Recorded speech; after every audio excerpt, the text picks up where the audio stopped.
All right, everybody. Now I'm calling it an immediate reaction, but I'm not sure how immediate I can call it because it is like an hour to 2 hours after the game has ended.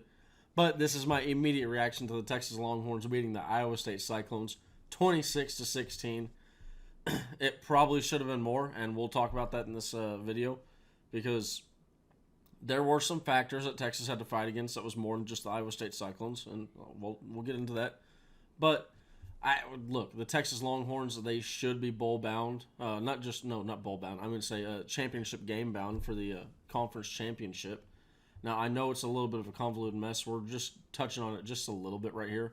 I'll have a more in-depth video dedicated to this, going over every single scenario, really like going through each step. You'll see right here. It is.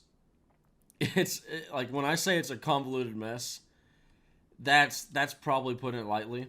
Uh, this is, you can pause it right here if you want to like read it over. And another also one thing is too, they added them to the point one, the bullet point one, the head to head deal. They just randomly added saying, hey, by the way, we're just going to add this in. An exception, because we forgot to tell you all this. An exception is if one team just sweeps all others. So they did just add an exception out of nowhere. But like I said, y'all can pause that and y'all can go back and read all that if y'all want to. But I will be going through each step and, with every single possible scenario that's left on the table. But the Texas Longhorns should make it in. And if you like the video, drop a like on the video, subscribe to the channel, and comment down below your thoughts on the Iowa State win. Because look, it should, like I just said, it should have just clinched the championship game berth for the Texas Longhorns. And man, that's great. Our 10th win.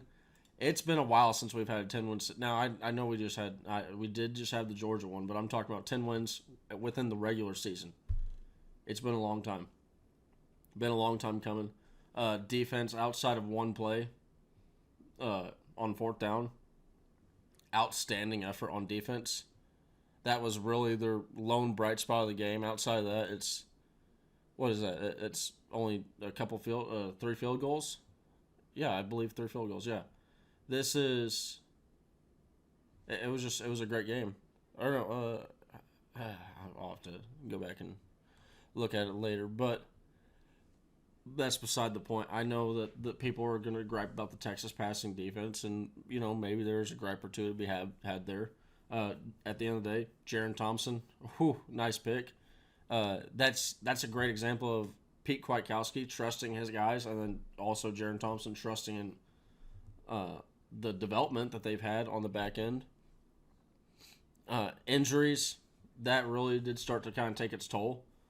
At first, we looked like we're losing T'Vondre Sweat. That was, and we'll talk about players of the game. Obviously, player of the game, everybody should already know where I'm going with that one. We'll talk about some key plays, key moments in the game, but to go back to injuries, they just kept on stacking up. Jatavian Sanders, he did get back in the game. DJ Campbell, I believe he got back in the game. I believe he got back in the game. Don't quote me on that. We did lose Xavier Worthy, which that does concern me because that's a guy that I've told you all. There's a difference between being hurt and injured, and he's a guy that he gets hurt often, but he'll play through. Players, when they're hurt, they play. They keep on playing. When you're injured, that's different. He doesn't get injured often. He's playing through pain a lot of times. You can tell. Out there limping on the sideline during games. But yeah, it just for a guy that's been as tough as he has been, that does concern me that he wasn't able to get back out there. But something to rest if you have some concerns like I do. A good note is I believe Steve Sarkisian said that the X-rays came up negative. So hopefully, if it is an issue, hopefully it's just a 1-week issue and we're able to at least get him back by the conference championship game. Now, those weren't the only injuries that we've had. It felt like dudes were dropping like flies out there. But going on to player of the game. Player of the game, T'Vondre Sweat. Holy cow. I mean, I got his jersey up behind me. This dude, what a season he's had. And to have everybody go, you know what, Like, the expectation was he's going to have this amazing game. He's going to come in there and ball out. And ball out he did. T'Vondre Sweat was just an absolute animal. They put up his they were showing him off as a player of the game, and they put up his stat line. It's one pass deflection, one solo tackle, and it was just like I believe it was Brock. I'm trying to think of the announcer that we had today, but he was pointing out, man, this is just wrong, and they were like, what? Why? What? Because he was talking about the box score. And he was like, not that we have a guy in there with one tackle on the box score. Because a box score doesn't show the level of impact that T'Vondre Sweat had on the game. That dude and Byron Murphy, they came out there and they just were consistently. I mean, it's like a boa constrictor back there. Their best running back, I think it was, let me see, 7 rushes for 11 yards. Yeah. 7 rushes for 11 yards. 6 rushes for 10 yards, 3 rushes for 2 yards. Those are the running backs. So altogether, that's 33.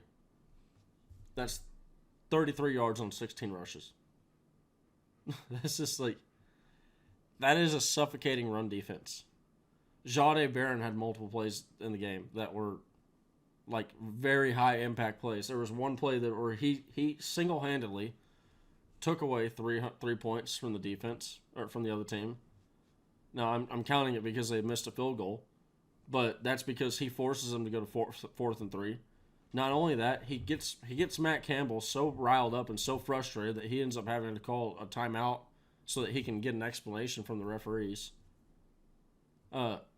He had a really good game too, but play of the game is going to be Jordan Whittington. Play of the game has to be Jordan Whittington because it was, I mean, it was a slugfest. And then we had this just, there were multiple plays that we couldn't break through. Just, we have a great play. Adonai Mitchell in the end zone. Penalty. Gets called back. We'll talk about that in a second. Xavier Worthy. Penalty. Gets called back. His punt return gets called back. We'll talk about that in a second. Jordan Whittington, there was nothing to call back on that one, and that was where it felt like the dam broke. Because then after that was not only that, I believe if you go and you look at where that happened, give me 1 second. Just bear with me.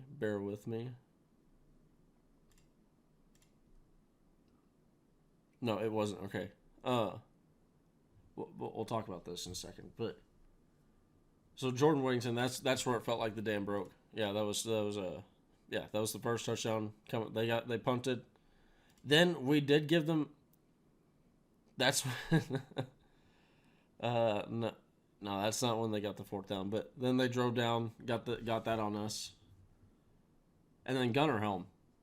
You want to talk about capitalizing on when you get a turnover, you want to score points. Because that's how you win ball games.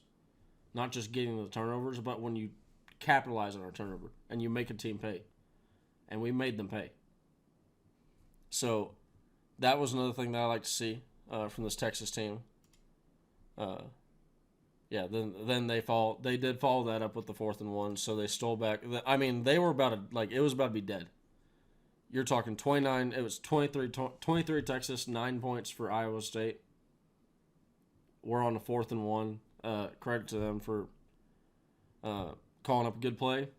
We just left him completely wide open. Nobody was on him whatsoever. Everybody's trying to stop the run. If they don't get that, I mean, it's probably 30 to 9. It looks a little bit different. But those aren't the only points that were left off the board. I mentioned Xavier Worthy. Now, and not just Xavier Worthy, but I also mentioned Adonai Mitchell. We weren't just playing against Iowa State. I know this is a little ironic for me with my live stream the other day. But yeah, you know what? These refs, they looked like they had an agenda. It was just, they were calling every little possible thing There was actually a couple times where the replay booth actually just can't, like specifically the Jade Barron, they wanted to give that a first down. Replay booth says nope, that's 4th and 3. They wanted to kick Derek Williams out of the game. Targeting. Replay booth says nope, not targeting. They got called for 4 penalties for 35 yards. It was really the fourth quarter was when they started to get called for penalties. But it was just all Texas before that. It was 7 penalties, 54 yards. They had 1 penalty for 0 yards before that.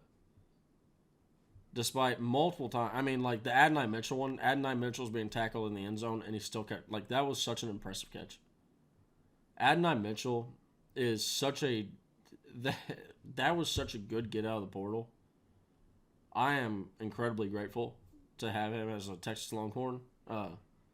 Because that is a player that, if we do make it to the postseason and we do make it to the playoff, I mean, that's a guy that is 100% going to be a massive impact for the Texas Longhorns. And if we do win anything in the postseason, he will be a massive reason why, even if his catch numbers don't show so. Then you also got that. I was like, you know what? Yeah, that was a block in the back. I mean, he did kind of, but that's what I'm saying. If you really want to nitpick, right, and you want to, say, okay, we're really going to, like, go by the letter of the law, and we're going to pull out the textbook every single time, and, we'll see exactly. You had your 2 hands right there. I mean, there wasn't really much blocking with force on that. 50, if you know the play that I'm talking about, the guy, the dude, he was completely out of the play already. There was no chance of Worthy even touching him. Or him touching Worthy. Guess both ways work saying it. It just, I'll take it, but at the end of the day, these are 11 points.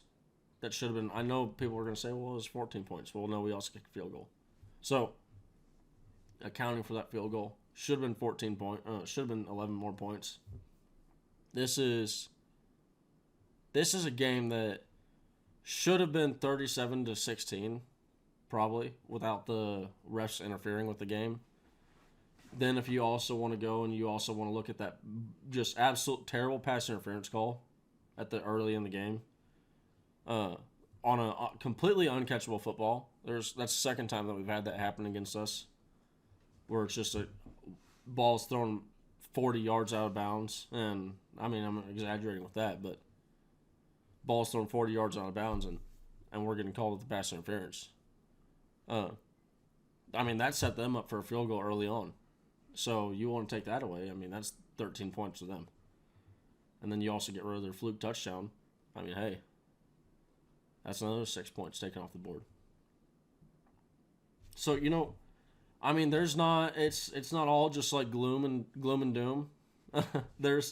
I know there were some areas that you'd like the passing defense. I know there's some areas that you'd like to see better. But to finish it off, because there's no way that I can ever have this video without talking about this. Cedric Baxter and Jaden Blue, mainly Cedric Baxter. Cedric Baxter needs to get his flowers, specifically from me, and he will be multiple times this week. 20 carries for 117 yards. That is a Jonathan Brooks stat line. You add in the 13 yards receiving. I mean, I know 13 yards receiving doesn't look flashy, but hey, that's 130 total yards from Cedric Baxter.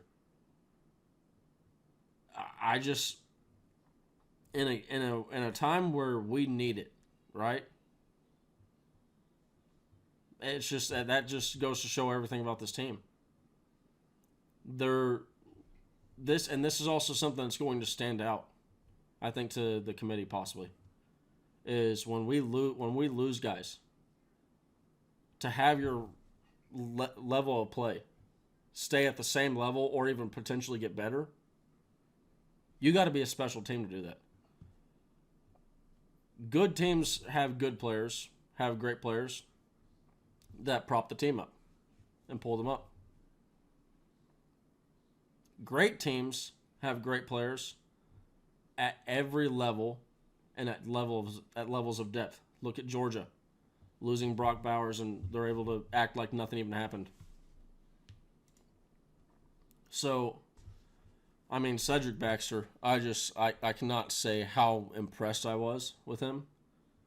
Jaden Blue was very impressive himself as well. That speed is legit. He was used in a lot of short yardage situations, so I don't think his yardage is indicative of how well he did. Because there was a lot of times that he was just running. It's like, hey, literally, we just need you to be a cannonball man, and we need you to get 2 yards. And when his name was called upon to do so, he did so. So I was incredibly impressed from not just Cedric Baxter but Jaden Blue, both of them.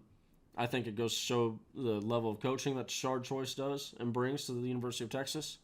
I think it goes to show how strong our running back room is when you add in. We're going to be getting. I know there's Christian Clark and Gibson coming in. It's an embarrassment of riches to go from. And honestly, I do think in an ironic way where there was some hope that maybe maybe Jonathan Brooks still wins the Doak Walker Award because, guys like Ollie Gordon, I'll have to look and see how Taj Brooks did today. Well, no, okay, Taj Brooks probably going to win that one. Taj Brooks, I just looked at his stat line. Taj Brooks probably going to win that one. But I know some people, they were, hopeful that he might win the award, even being injured. I think, honestly, Cedric Baxter coming in and looking exactly like what Jonathan Brooks was, I think that kind of does him a negative. And also credit to the coaching staff for calling the plays that go well with what Cedric Baxter does. So these are my immediate thoughts. Now there's probably a lot more thoughts that I'm missing out on. There's probably some thoughts that I'm going to have baked up later on. Midnight. It's midnight. You're seeing my heart rate data. You know what? Screw it. Don't care. Yeah, not a lot of steps today. But at the end, y'all get my health data for one day. Okay, cool. Now, I'm about to start the Every Play video, so I will have that up as soon as I get that finished. And as always, hook up.